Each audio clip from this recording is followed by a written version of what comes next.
a shopper queen with plugs. So today guys, I'm going to plug and especially you ladies, hairline. But the hairline because I was in the meaning about piggy saying bring back the hairline. So today in particular my products are got the hairline repair. Let's go see hairline yako say later. So currently they are running a special up to 50%. It's a Black Friday.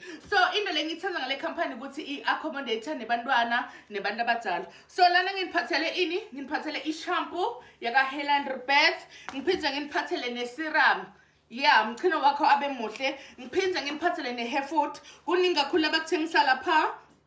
Ngiphinze nginiphathele nangabe ukuthi uqinile njengami nje uyakubona uvela uyaprayer la ihairline yakho itobuya. Guys, as you can see nami anginayi hairline, just give me 3 weeks wena. So guys, ngizonishela my number where you can purchase but deliver anywhere in South Africa using Pixie, using Courier Guy. So don't company my testimony my before and after lana I send the scam guys no khombisa umuntu nanga lekhathi edi ihairline ngiphinza ngalakuceleni ngendi pick mix sekane hairline yakho ngayiphone ngane. Make sure that you purchase ube ne hairline bayekele kokugwara ngayiphone ngane. So lama products ngakho ukuthi aka hairline repair ngayiphone ngane. Thank you guys, bye.